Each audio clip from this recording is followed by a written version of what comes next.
Hmm.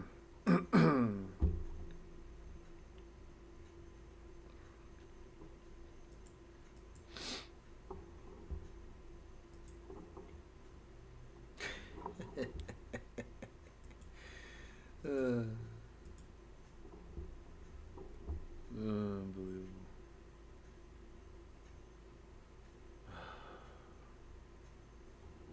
What?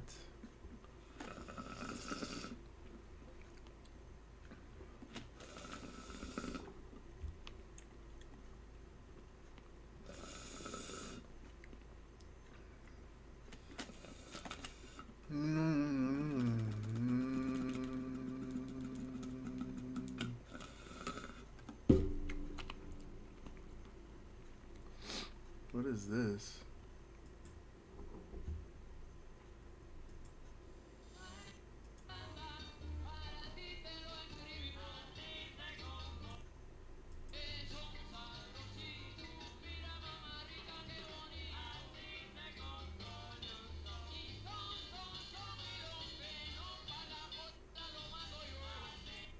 Oh, okay. I'll watch that later. Oh, no, wait.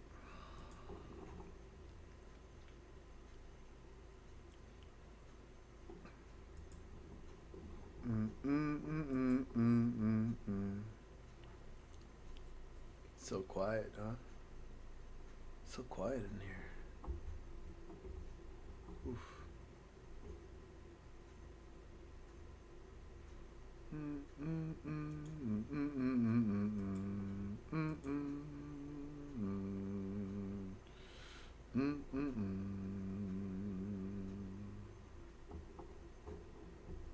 What is this?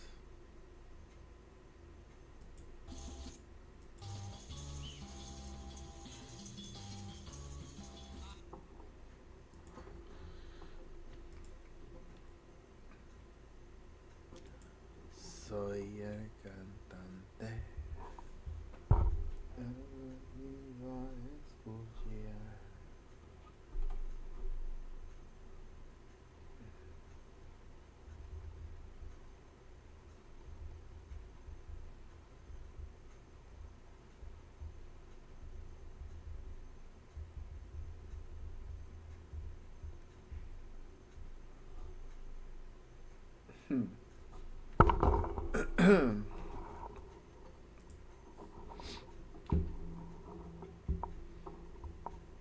Okay.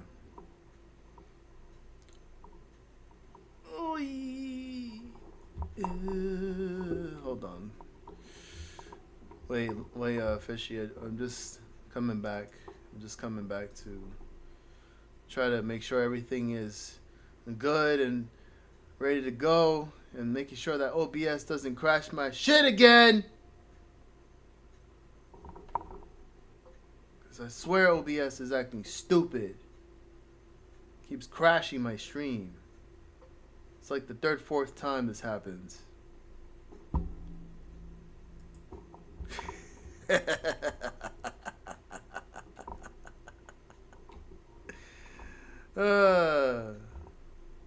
just makes a lot of sense. Makes a lot of sense. How you doing, Fishy? What's going on?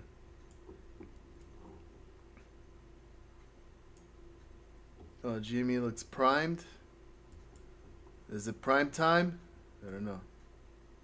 We'll take a look in a second. Got some things to catch up on since my stream decided to crash. I think it was before 2 o'clock or whatever. I don't know.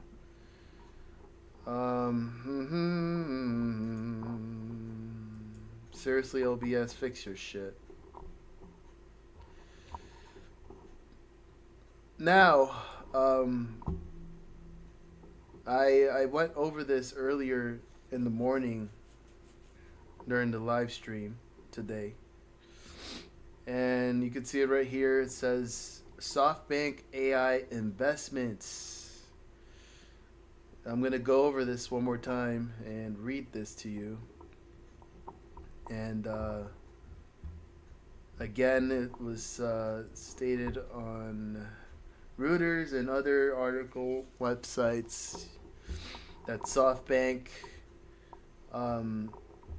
seeks to raise $4.9 billion in T-Mobile share sale. So T-Mobile stock falls.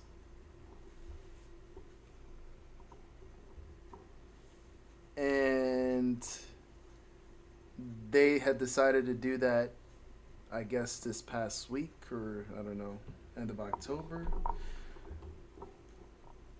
What's funny is that it says here June 16, but mind you, we're in November 11.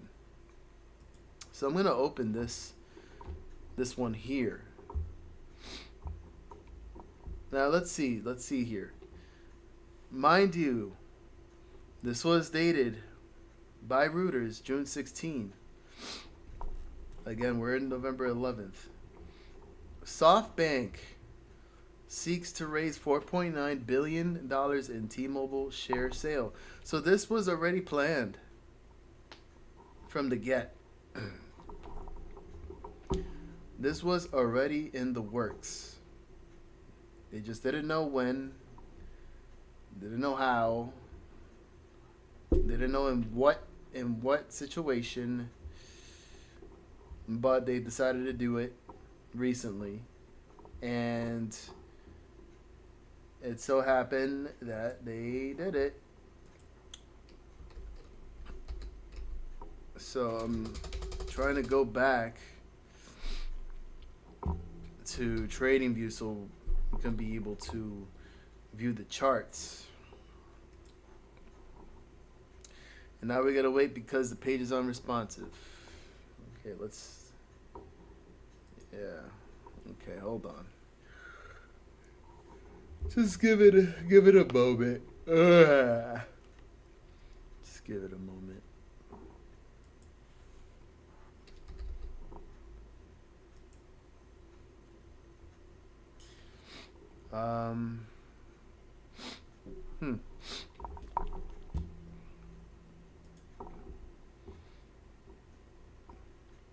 And then not only that,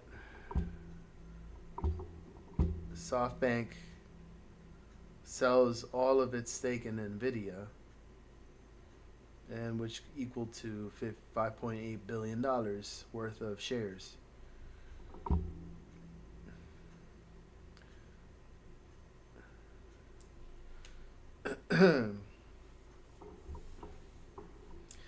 Which I wouldn't think that they would be linked to GME at all. So that does not indicate that they're short, or there's any evidence that they are short GME and now they're in trouble for whatever reason. Because if that was the case, then their name would have been mentioned in public and has shown in a filing or any type of evidence out there, any source that they would be involved in a massive short in GME or any other of the meme stocks. So for now, that's out of the question. We're trying to look for T-Mobile. So TMUS.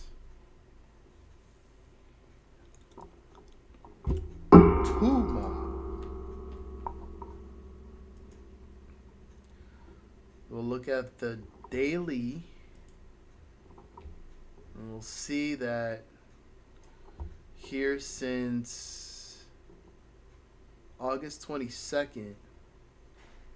Well, as a matter of fact, I want to say the real dumping had occurred at around October 21st.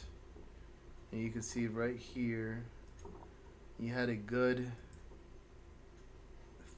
negative 13.67% let's just say negative 14% down from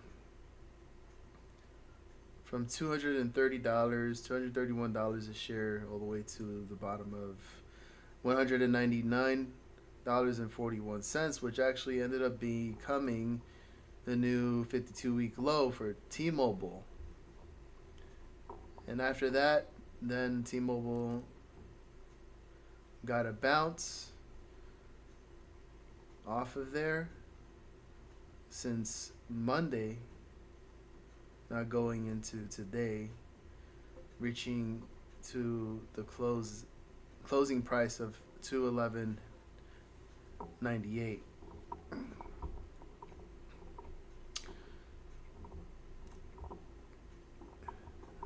Recently, Tigris Financial has maintained a buy rating for T-Mobile and raised the price target for its shares to $310 from $305 a share.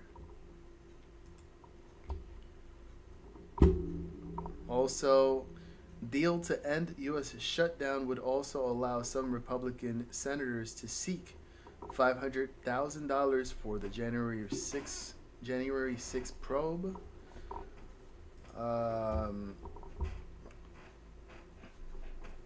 I wonder what T-Mobile has to do with that. Let me see. I'll tell you in just a moment. Get this out the way. Senators have demanded details from AT&T, Verizon, and T-Mobile of the extent to which they turned over data under subpoenas. Oh, they're in question. So I know it's a little separate, but that's interesting. 2 hours ago here. Actually here. There we go. So SoftBank's $5.8 billion NVIDIA stake sale stirs fresh AI bubble fears. So NVIDIA shares fall more than 2% after SoftBank sells stake. The sale to help Sun fund AI bets such as OpenAI Stargate project. CoreWeave shares declined sharply after cutting forecast.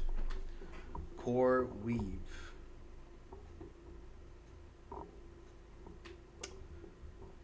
In its quarterly results, the Japanese tech investor said it had sold all the 32.1 million NVIDIA shares it held in October to bankroll CEO Masayoshi Son's sweeping AI push, built all around his all-in bet on ChatGPT creator OpenAI, which we are currently using at the moment, our beloved ChatGPT. So that is interesting to read that, because that is a big deal for OpenAI. And SoftBank needs the proceeds, for initiatives including the $500 billion Stargate project to expand U.S. data center capacity, and as much as $40 billion funding pledged to OpenAI, whose financing details were not given with the announcements. But the timing of its sale deepened some investor doubts that valuations in the AI industry might have gotten ahead of fundamentals. NVIDIA shares were down more than 2% in early trading, weighing on the benchmark S&P 500 index. Adding to the jitters was a revenue forecast cut from AI cloud provider CoreWeave over a contract delay that sent its stock down 9%. Oh boy. And all in the midst at the same time, ironically, when Michael Burry, whatever you want to call it, um, goes on to short NVIDIA. So if you go back and take a look, this was 2 days ago. You can see that in new filings, Michael Burry bets against Palantir and NVIDIA. So he bet $1 billion against Palantir, which derives most of its revenue from government contracts, including the Department of Defense, HHS, and ICE. Jim Cramer thinks Palantir is an amazing stock. And get this, Burry's hedge fund, Scion Asset Management, disclosed put options with a notion value of about $187 million against NVIDIA and $912 million against Palantir as of September 30th in a filing. The filing didn't specify the strike prices or expiration dates of the contracts. Palantir has dropped about 10% since Burry's disclosure. Let's go ahead and see where Palantir is now. And mind you, along with the NVIDIA share sale, SoftBank sold around $9.2 billion worth of shares in T-Mobile, providing Sun with a larger money chest to stamp his influence on an industry hungry for the capital and chips needed to fund the pursuit of AI technology that can match or surpass human intelligence. By cashing in now, he's securing the capital needed to double down on his conviction in AI applications and the super scaled infrastructure behind them, OpenAI, Oracle, and the Stargate project. But the rising bet on OpenAI also ties SoftBank, which has taken massive losses on its Vision Fund investments, closer to the startup at the center of a series of circular deals that have fueled worries about the bubble. Japanese company's stock has surged more than twofold this year, is getting priced more and more based on its exposure to OpenAI. The startup is considering a $1 trillion public listing as soon as next year, which could be a big windfall for investors such as Microsoft and SoftBank, Reuters has reported. The rising valuation of OpenAI also boosted SoftBank's second quarter's net profit, which more than doubled. But OpenAI has not given any clear details on how it plans to fund its AI infrastructure deals that total around $1.4 trillion. It expects to finish the year with $20 billion in annual recurring revenue, and recently walked back comments on need for government-backed loans. The Vision's fund's checkered past certainly lends an air of high-stakes poker to this divestment. So anyways, go back looking at T-Mobile and looking at this bottoming here from that low of 199.41 and closing it at 211.98 with a little bit of a pullback. Then if we take a look at, let's see, OpenAI, let's see,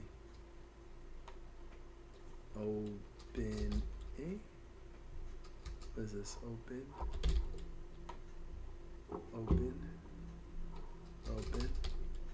Let me see that. What is this, by the way? Switch to D. No data. What is this about?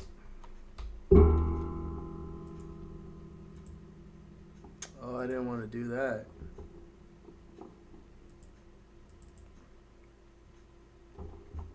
Give me 1 second.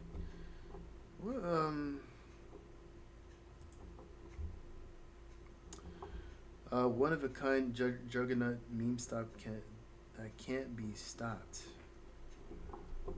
Okay. Hmm. What does Palantir actually do? Look who is pushing the AI surveillance state. Oh. Yay, yay. So yeah. So Michael Burry shouldn't warn anyone. Short the bubble, short the AI bubble and let it pop. Instant billionaire. So yeah, isn't that interesting?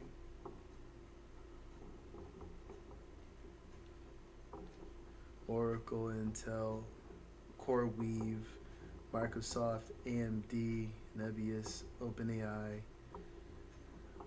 Huh.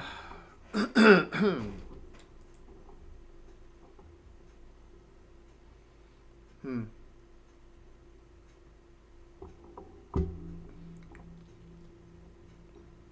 Even here, Michael Burry on the 13F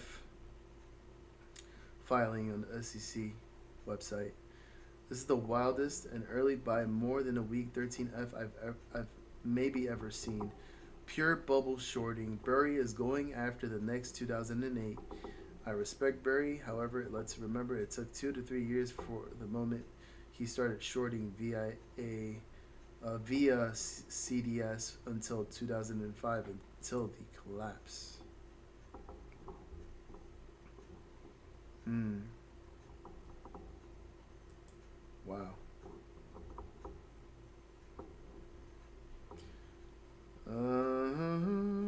Just briefly looking at open interest on puts starting in June 2026, which the bare minimum expiry I would expect, given Burry waited 2.5 years starting in 2005 for the financial crisis. This guy puts $120 puts June 2026. 9,054 open interest, that is.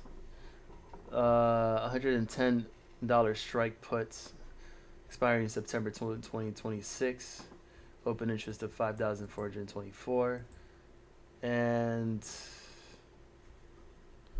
he puts the same thing here. Likeliest $50 strike put January 2027 with open interest of 24,375, and a $30 strike put January 2027 with open interest of 60,831.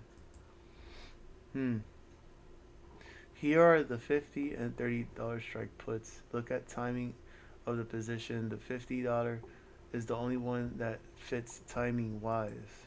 Huh. Really?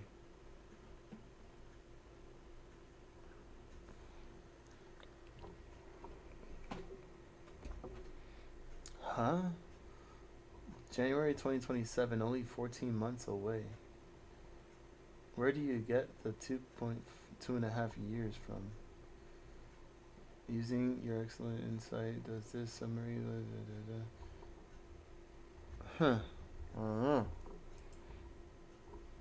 I'm trying to figure this out.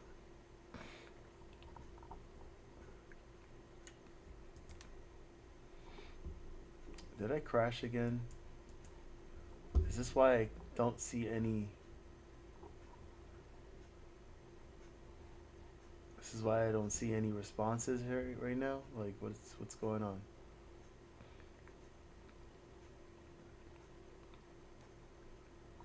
Looks like it's still going.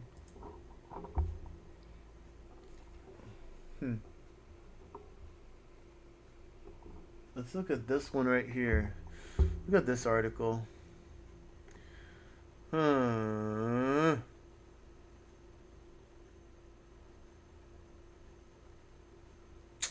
on.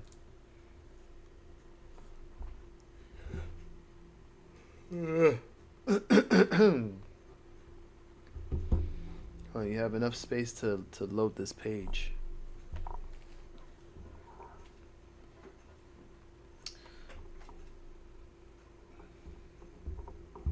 Hello? Hello? Hello? Hello? Hello.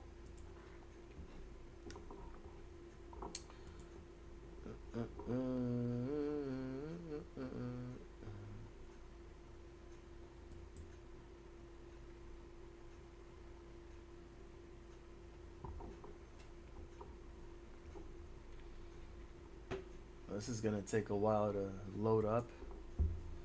Let me just go back to Reuters here. That June 16, 2025 article. Clear to Hear states Japan's SoftBank Group is looking to raise nearly $4.9 billion in an unregistered overnight block sale of T-Mobile shares. SoftBank is offering to sell 21.5 million shares for $224 to $228 per share each, Bloomberg said, citing the deal terms. Bank of America Corp is working on the deal. They're in on it, okay. The sale represents a discount of more than 3% to T-Mobile's closing price of $230.99 on Monday, and the stake offered would represent about 1.9% of T-Mobile's outstanding shares. SoftBank and T-Mobile did not immediately respond to Reuters' request for comment. In May, the Japanese technology investment group reported a 1.15 trillion yen, which is $7.94 billion in U.S., profit for the year ended March, compared with a loss of 227.6 billion yen a year earlier. SoftBank's approach of investing in high-growth technology companies is optimized by the success of its investment in Chinese e-commerce leader Alibaba Group, as well as the bankruptcy of U.S. office space startup WeWork. Wow.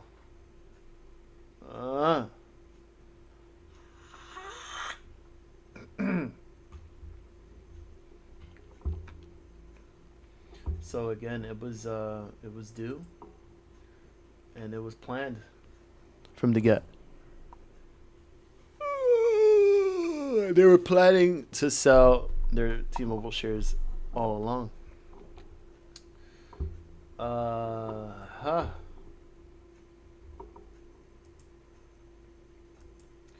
Okay. Yo, Lion, not to break your train of thought, but Midas put out a new video on Hive earnings on the 14th gap fill after $5 to $6 a share. Oh, I was just looking at Hive too, but to try to kind of like try to figure out that about what Bitcoin is planning on doing for the rest of the week. If Bitcoin were to continue to drop little by little, and what effect that will have on Bitcoin miners, and such as Hive and Mara and Wolf and Strategy and others, and IREN, IREN, which you've witnessed earlier today. IREN had dropped and closed. It was actually down over negative 5%, and with the low of $5.13. That is the 52-week range low. The 52-week range high is at 76.87, which is crazy. But today's price action here showed that it went down as low as 56.08 and a high of 59.64, which I am quite surprised to see that also it has held a trend here, and looks like it wants to break out. What we're trying to look for is Hive, and the fact that Hive tested twice over the super secret 200 EMA. But Fishy is here stating that there is a gap or two gaps on it after 5 to 6, and I'm here trying to look out for that gap. If you can spot it out for me.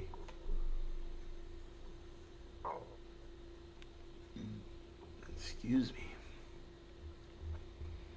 I'm trying to figure out because, wow. Yeah. Oh, I see. So Hive has earnings, the next earnings report in 6 days.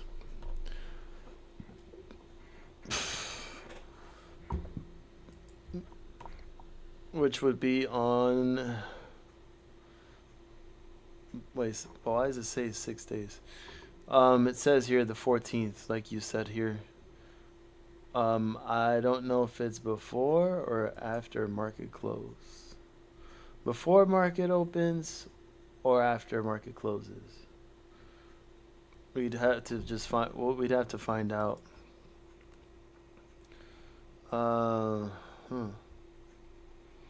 They also do have an earnings call on November 17th. So yeah, earnings first on the 14th, earnings call on the 17th. So I don't know what that's all about. They've been improving every quarter.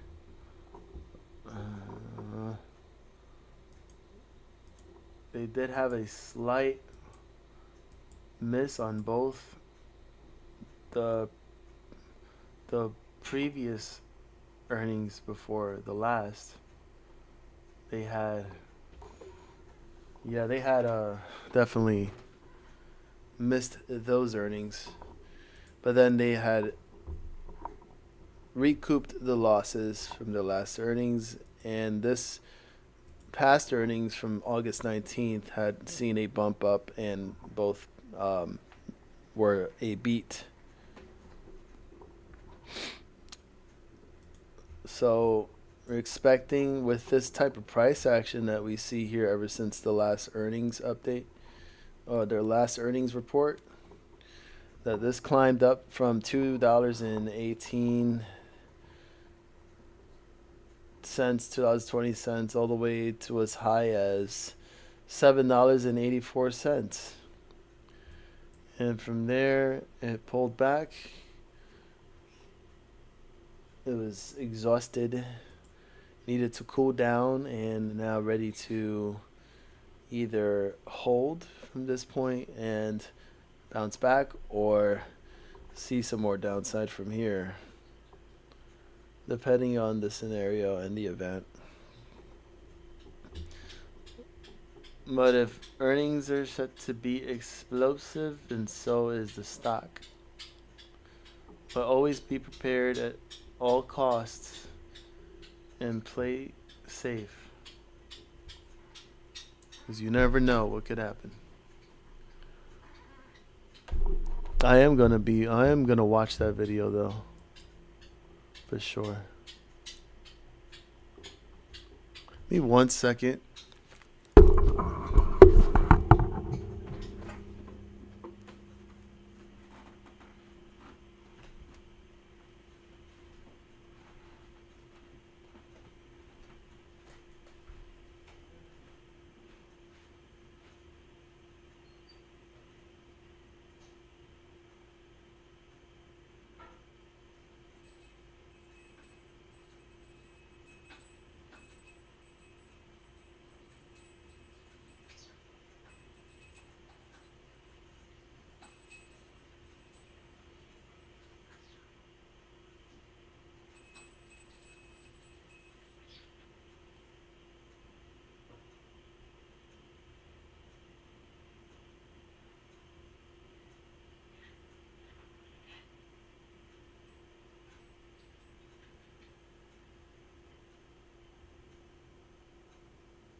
100% buy rating. Minus expects a beat. And he wasn't wrong then when he forecasted Hertz. And ever since we went over and discovered about his video on Hertz and its upcoming earnings report that was actually also a beat. Hertz went on to rally. I believe was it past 6? No.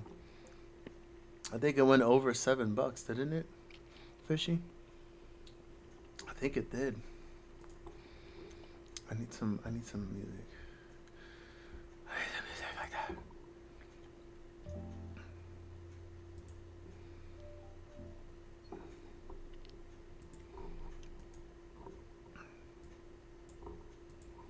Yeah,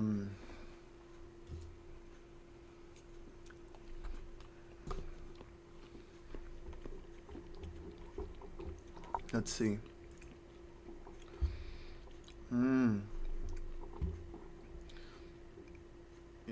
Here it says a retransmission of Hive Digital Technologies reporting October production of 289 Bitcoin, achieving 24 x hash rate per second, and completes Paraguay expansion while fueling Canada's Tier 3 plus AI data center growth.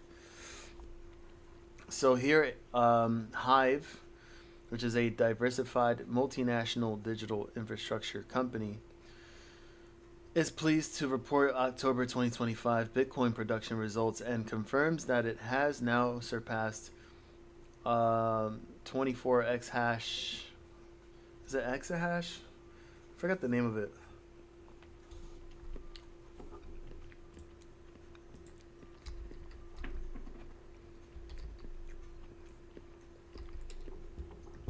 Exahash. It was exahash, right? Okay, yeah, so it's exahash. Exahash, which is a unit of measurement of a hash rate equal to 1 quintillion, which is 1 quintillion, which consists of 2, 3, 4, 5, 6, 3, 6, 9, 12, 15, 18 zeros. So 1 quintillion cryptographic hashes per second. They surpassed 24 exahashes, so that's pretty much 24 quintillion cryptographic hashes per second.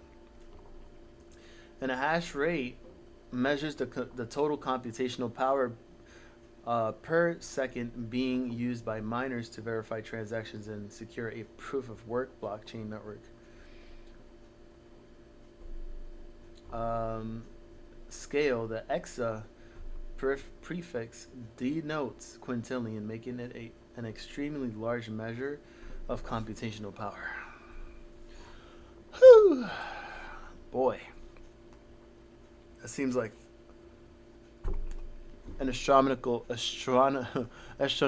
amount. I couldn't even say that word.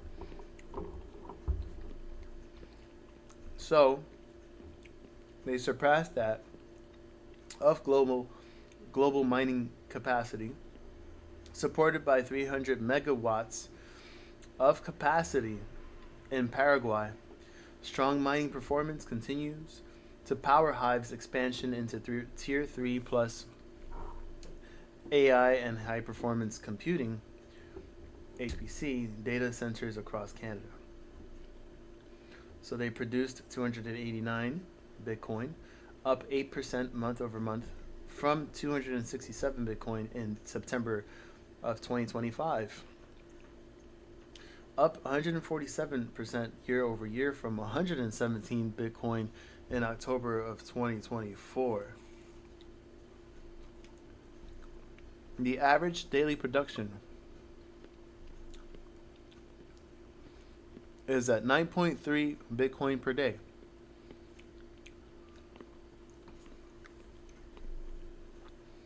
$9.3 Bitcoin per day. So if that's the case, you'd calculate, if my math is correct, 102,772. That would be,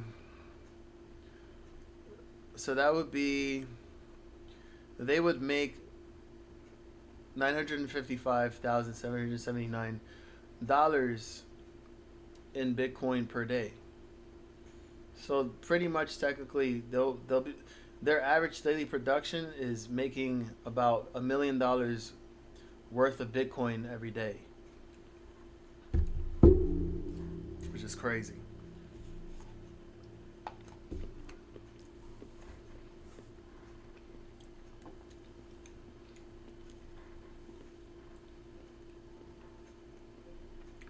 Hash rate averaged 21.9 exahash per second, peaking at 23.6 exahashes per second. Fleet efficiency 17.7 joules per terahash, and Bitcoin per exahash per second is 13.2 Bitcoin. Hive's network share now exceeds 2% of the global Bitcoin network, reinforcing its position among the world's most efficient and sustainable digital asset operators. Then you have Phase 3 Valenzuela complete. Following a summer of rapid progress, Hive is pleased to announce that its 100 megawatt Phase 3 Valenzuela expansion in Paraguay is now fully complete. The company has successfully commissioned the final ASICs and containers, bringing the entire 300 megawatts of Paraguay capacity online approximately 2 weeks ahead of schedule. So with this milestone, Hive now has 25 exahashes per second of installed global Bitcoin mining capacity and has surpassed 24 exahashes per second of operational hash rate. At the last ASICs came online, and the project transitioned from rack-up to full optimization. They delivered these results here: 13% hash rate growth from 19.4 exahashes per second in September to 21.9 in October. Network outperformance, production growth plus 8% outpaced Bitcoin network difficulty by 3+%. Record production 289 Bitcoin, a year-to-date high, achieved despite network difficulty at all-time highs. Alright, there's a lot. It's a lot of information. Oh my gosh. Not bad. I just still consider, well, if that's the case, for earnings to be a beat, but then just trying to figure out, in the case of Bitcoin and what Bitcoin is doing,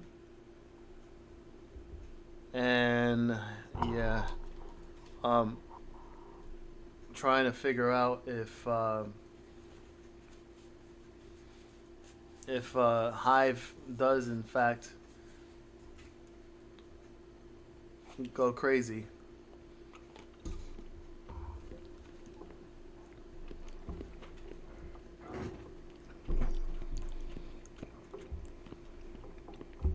So my stream decided to crash in the afternoon, so I was a bit upset about that, and then I just decided to sit out throughout the rest of the day.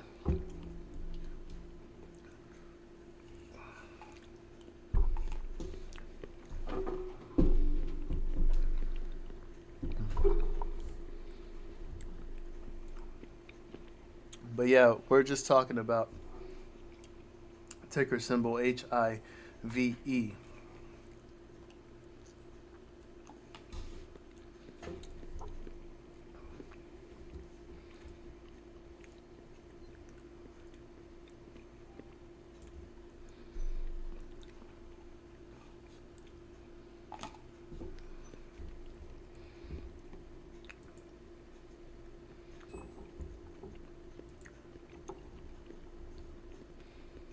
Now,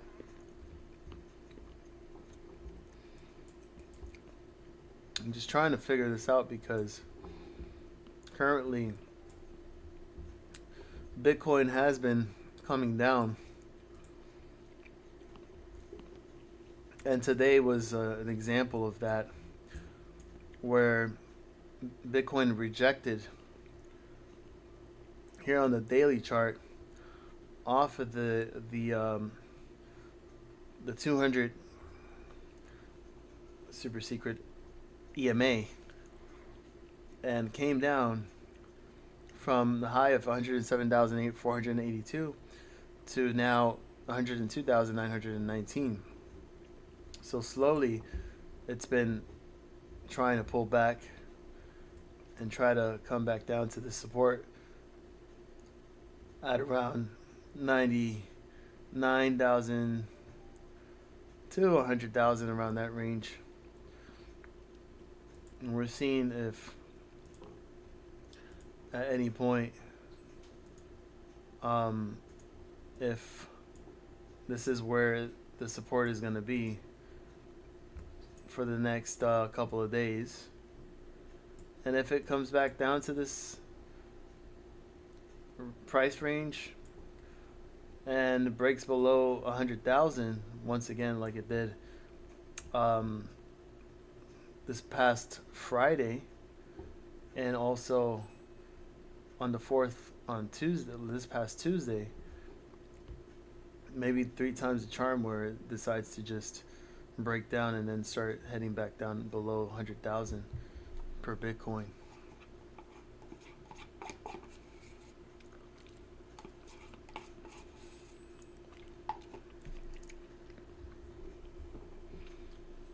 So, ugh.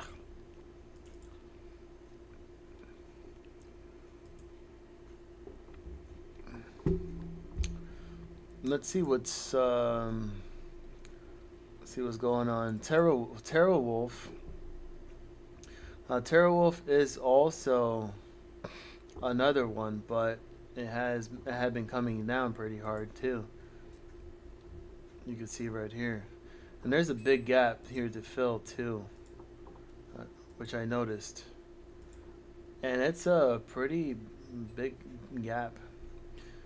You have this around between the ranges of 575, 580 to like 670, around that price range.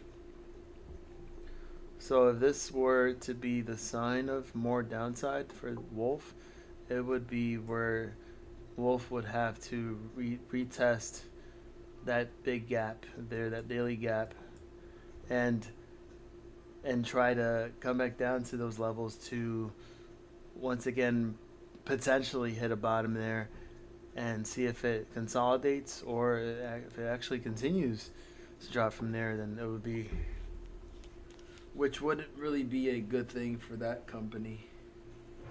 So we would just have to wait and see what the result is going to be. Yay!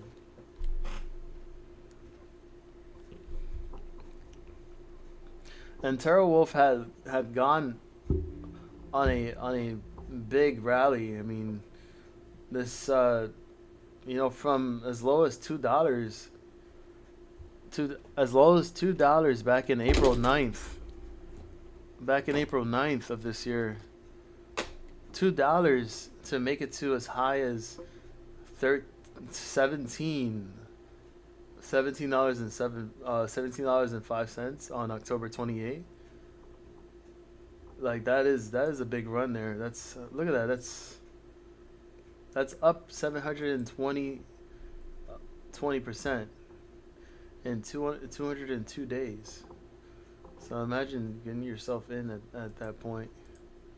From there, all the way up to here. What would you do? I mean, obviously you've made a good amount. You want to take profit, and that's what you do. So when you take a look at that daily candle, you can see how much of it has dropped since. And if this trend continues, then that is what we will probably see.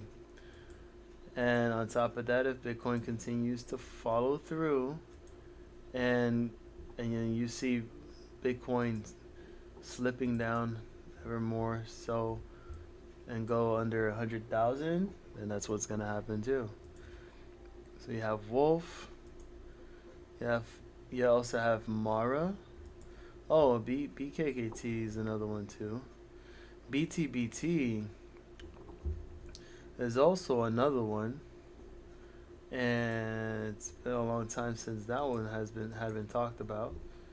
But you could see here that it had retested this area here, and now it had came back from the bottom of $2.44, reaching as high as $4.55, and now coming back down to close at $2.95.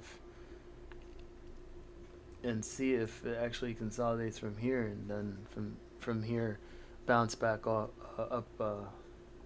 over 3.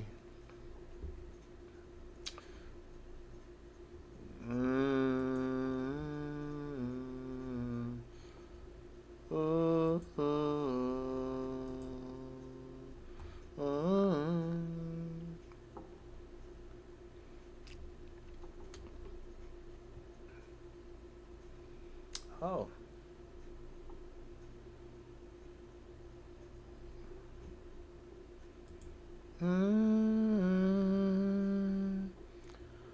BTOG. Oh, BTOG. BTOG G G double G G G D G G G O T B B D D B E D D D G G G B B.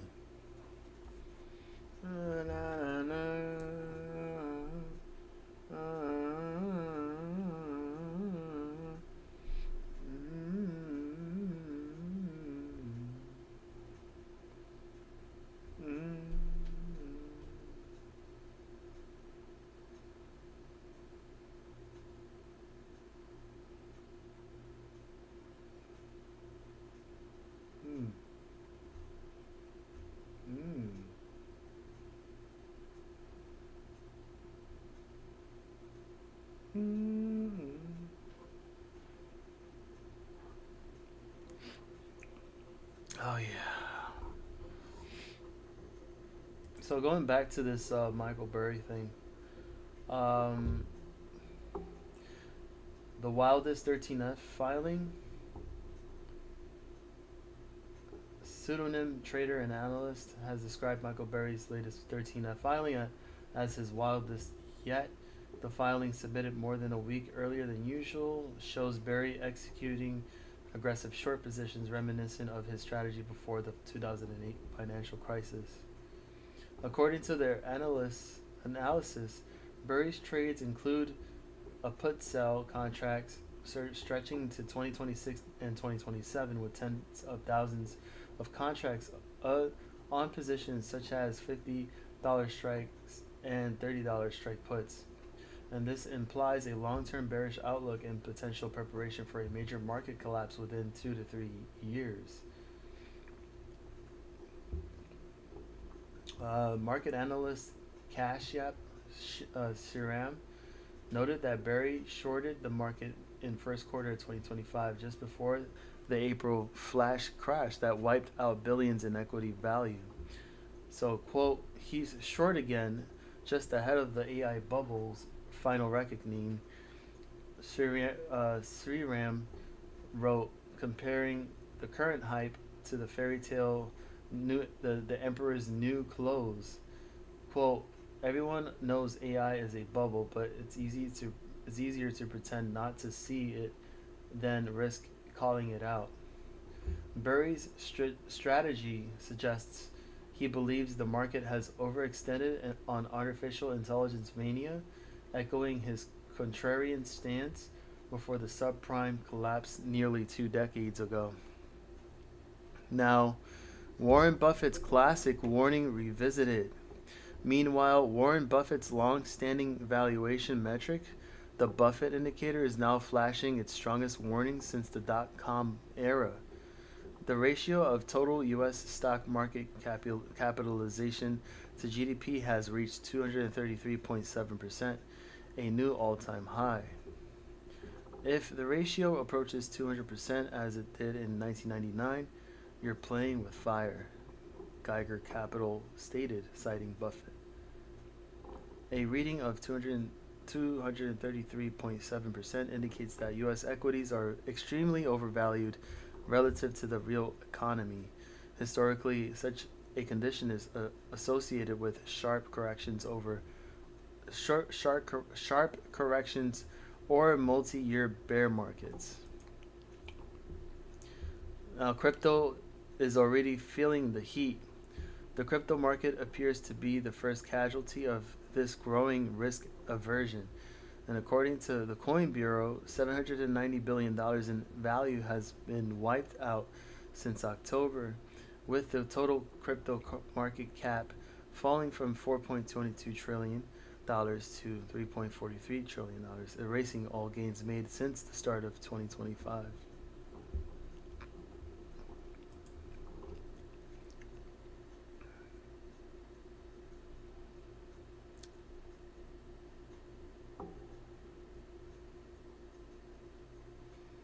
Ooh.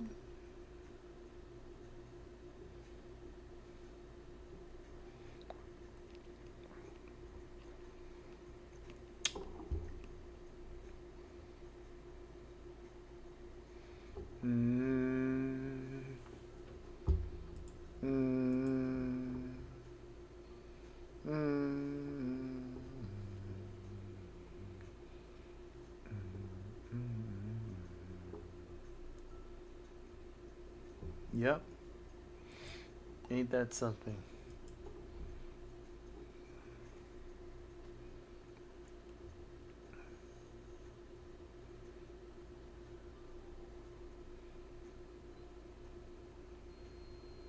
Hmm.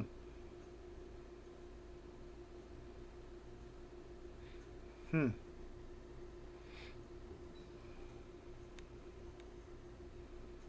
Huh.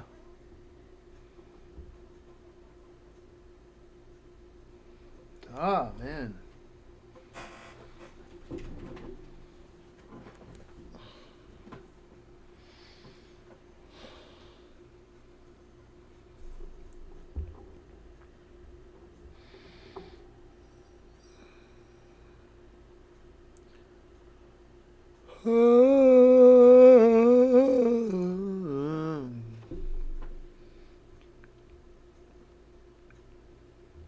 Let's see.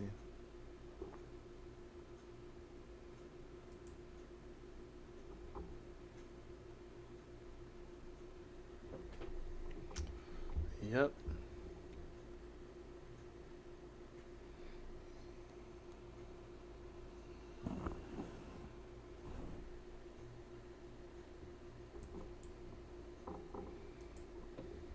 Hmm.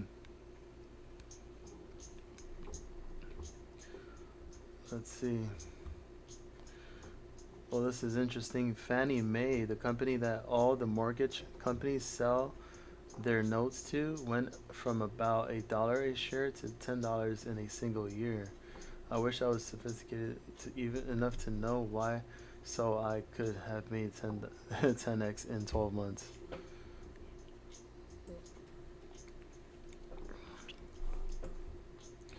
Apparently, supposedly, according to Grok, it's because there are rumors that the Trump administration will remove the restrictions that were put in place in 2008.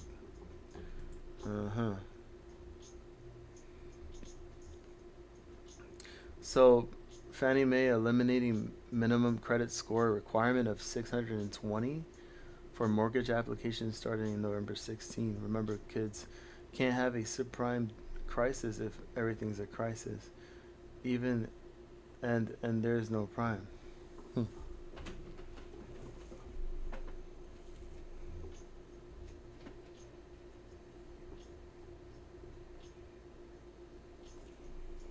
Hmm.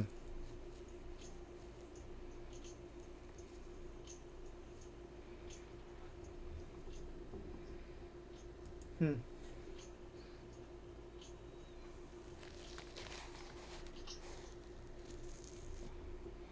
So Jim Cramer about 2 hours ago posted on X saying we could really use blockchain. We could really use some blockchain on a day like today. Wow.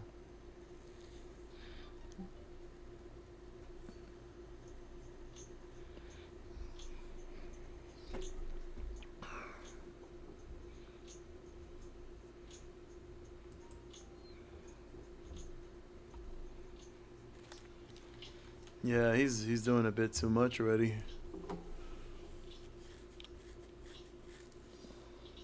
What is this? Breaking high-ranking executive departs Ken Griffin's Citadel abruptly after just 2 months on the job. The hedge fund giant has experienced significant turnover lately.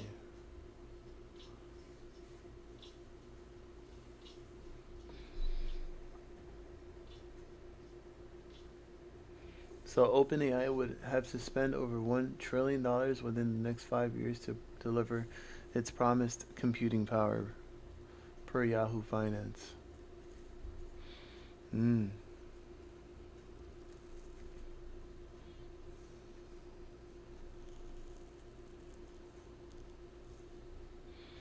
Oh, there's no way.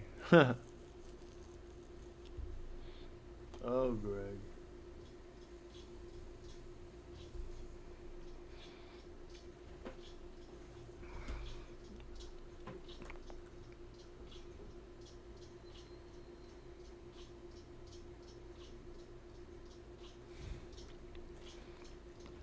Don't tell me I'm gonna have to. So I have to take a nap, man. I really don't want to take a nap. Why, dude?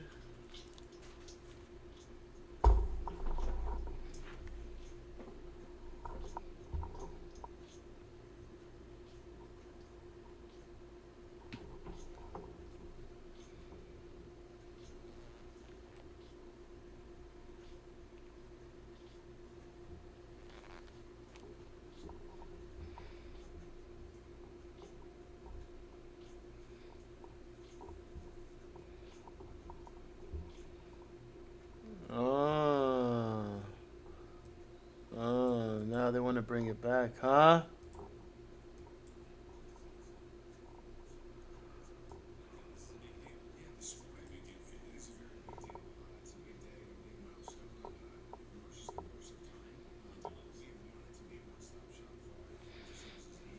Hmm.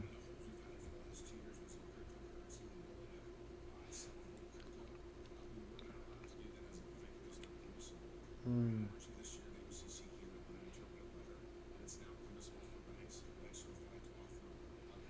Wow.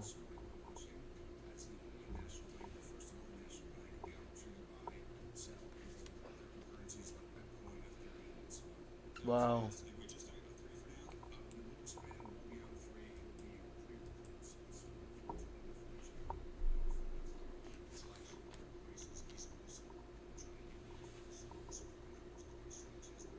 Wow.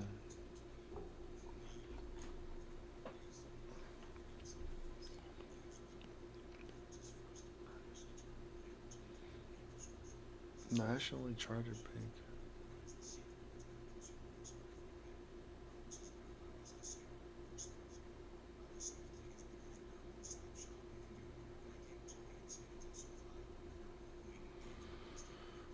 Huh.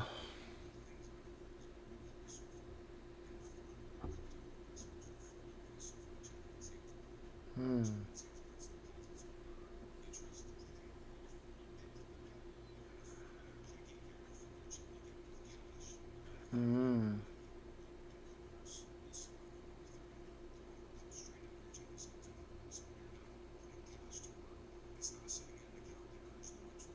Hmm.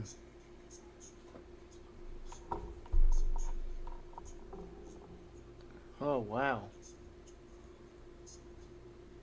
Wow.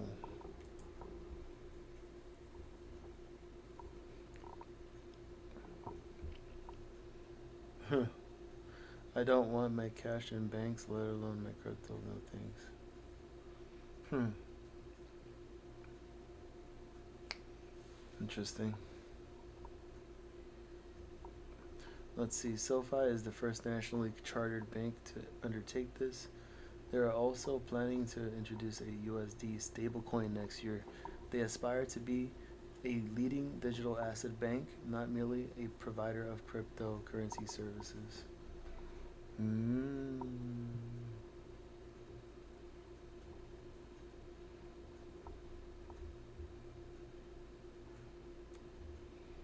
Oh, interesting.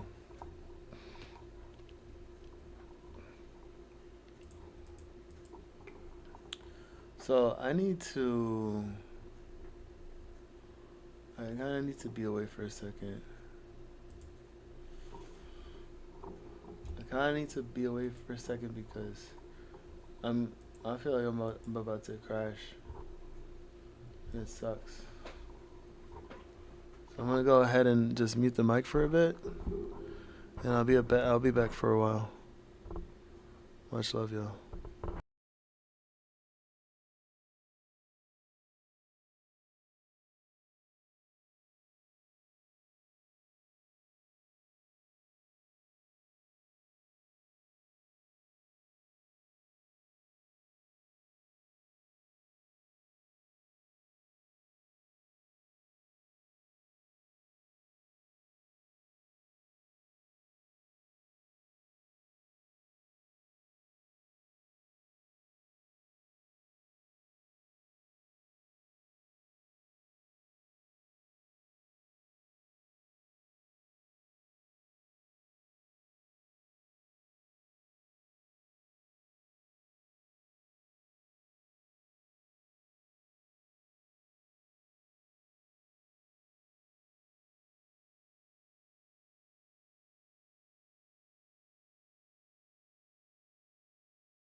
shit sucks, man. Like, just sitting there and all of a sudden you just get so, like, sleepy and it starts to, like, crash. Oh, what happens, man? Oh.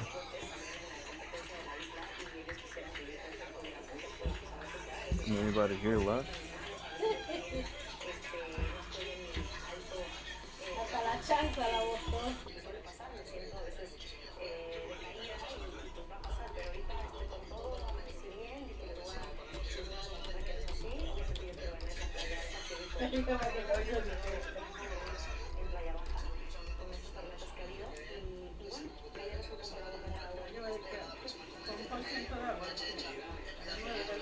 Alright.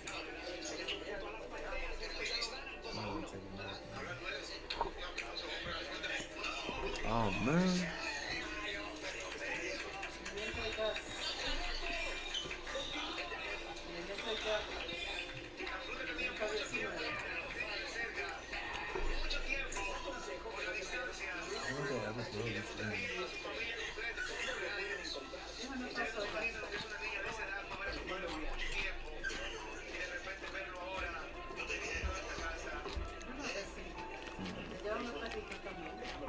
No.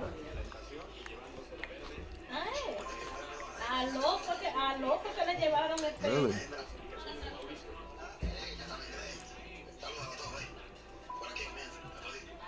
There's all there, just too.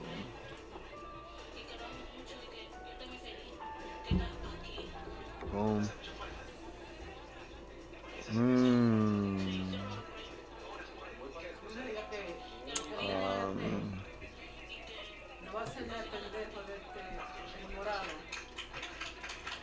Moonlight. Moonlight. Moonlight.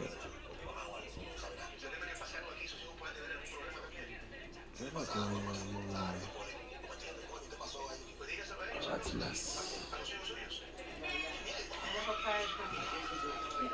No sé what.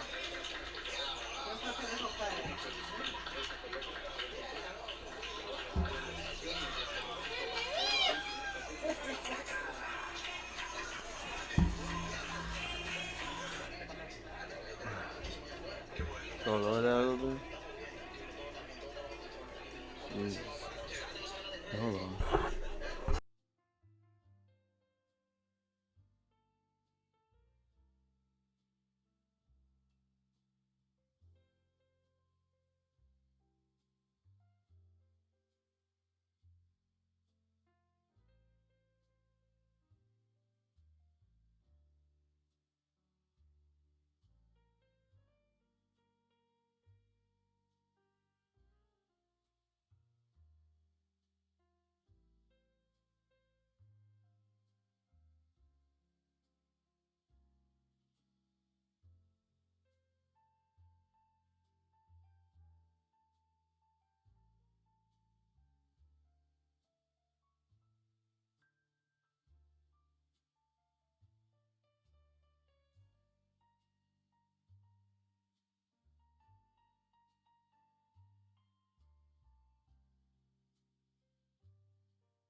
saying what do you call the CEO of the CBI took a decision in making the exchange rate, changing the exchange rate to lower. How much lower? We don't know.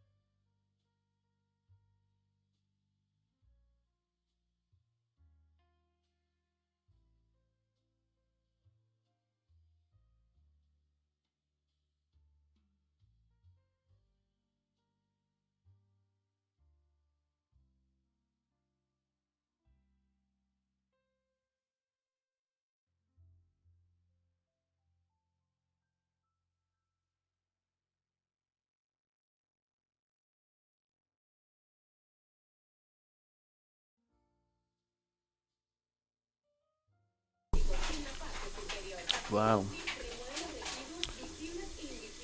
Former BlackRock executive says Ethereum is the infrastructure for Wall Street.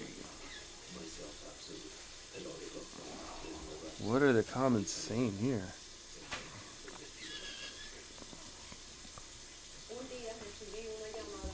Ethereum. Really? Ethereum, guys. Ethereum. How on earth is this the case? Would you say that's pretty interesting.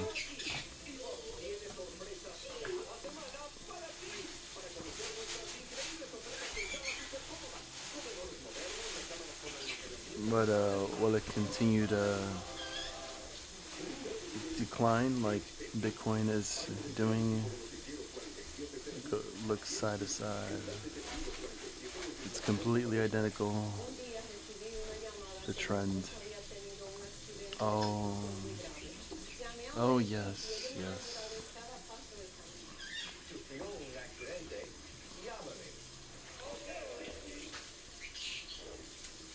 Isn't that interesting, huh? The daily looks pretty bearish too. What was that last level of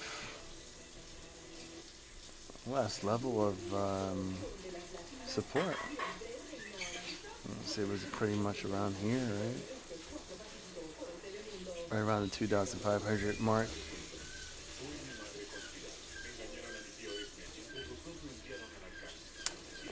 What was that? Cure. QU. Okay, this has been moving.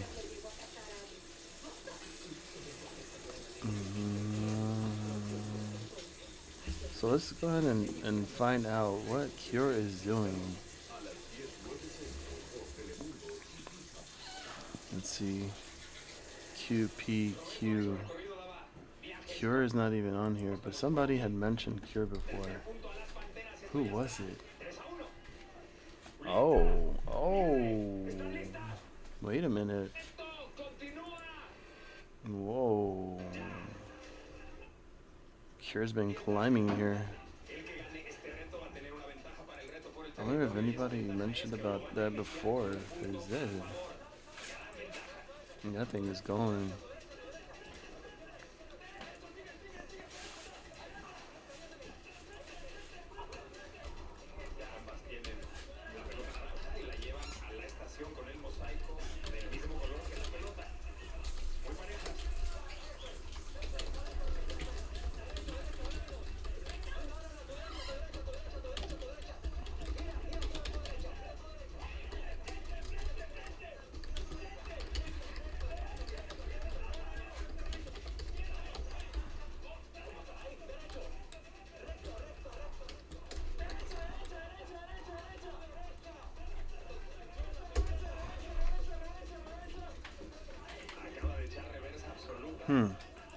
I know we've talked about Cure before. I know it.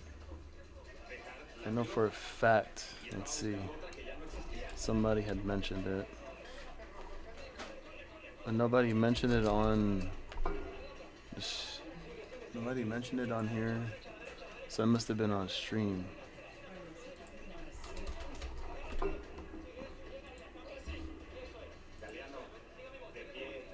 Oh, there was a massive drop. There was a big drop before. This thing tanked on Monday, November 3rd. It was trading at around 67.33, and then it literally just tanked all the way down to 41. Oh no. What? From $68.43 all the way to $11.52? What? That is crazy. Look at this. It made a big jump.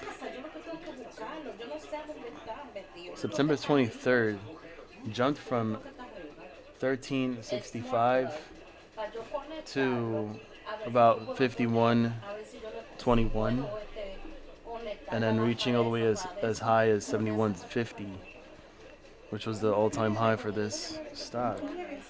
Then all of a sudden on October 31st on Halloween, it literally just destroyed itself. Man,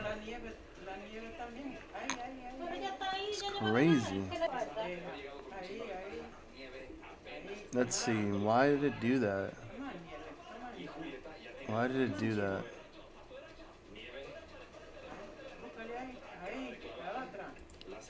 Oh, because it said FDA. Okay, November 3rd, it said FDA says clinical data for Unicure's Huntington's disease therapy not adequate.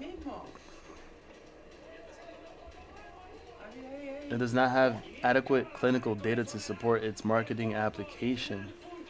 So that, therefore, I guess FDA rejected their application. And therefore, once that news comes out, boom. And it's funny because Cura had gapped up.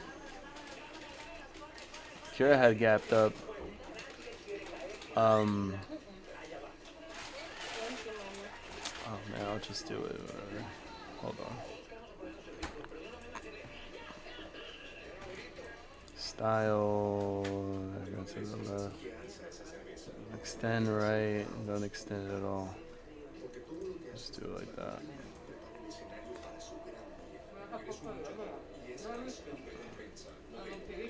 So I made this gap.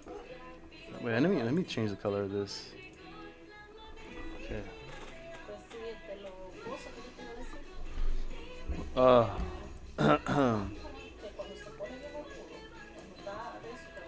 So somehow it ended up filling that gap. Ironically, it went up to fill. It went up to gap up. Then after the news, then so not only did it make a gap down and filled most of it, but now it's like, okay, well now you're gonna have to fill this gap up now. Then you're gonna have to fill this gap up now. So gap fill, dropped, filled, sort of kind of the gap there. Earnings was a miss, complete miss on yesterday, but still managed to stay above. How does that even work?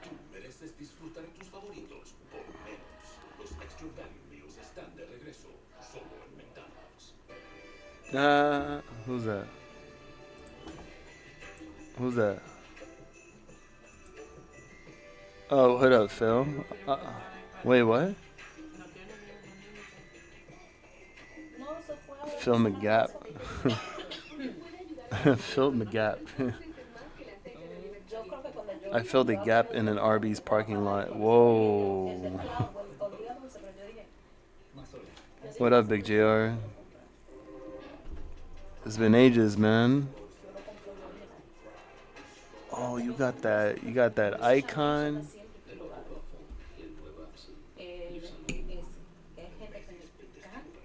I'm literally just trying to figure this out, man. But I can't remember who it was that mentioned about Cure.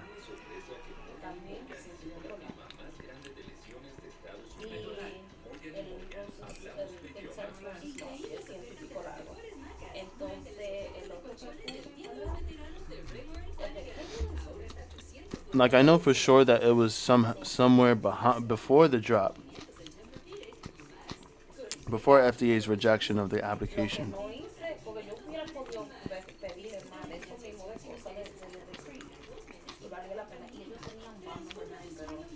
Health stuff? Dude, you better be okay. Like, I really hope it's not bad, but you better be okay.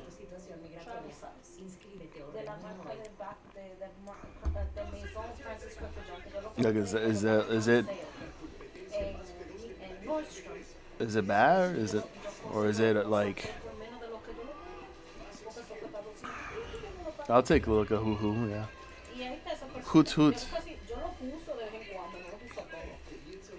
Damn. Bang. Pull back a little bit here. But man, look at that. Look at that. There's been a little, some pops, you know, before in the past. You better be good, bro. The fuck. Better be taking your vitamins. Better be taking your oregano oil.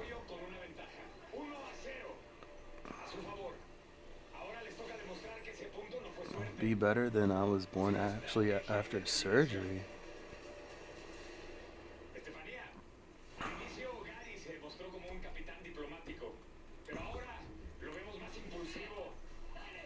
If it's too personal, you don't have to explain here. Or you can hit me up in the DMs, man, to talk about it.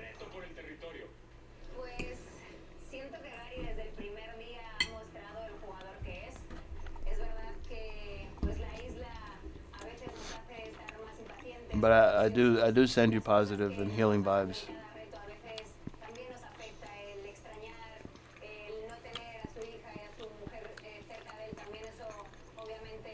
Oh.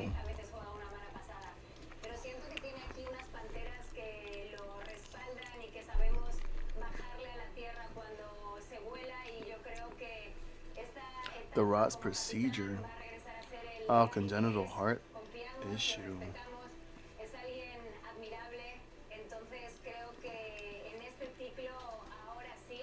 Oh, okay. So the Ross procedure is a surgical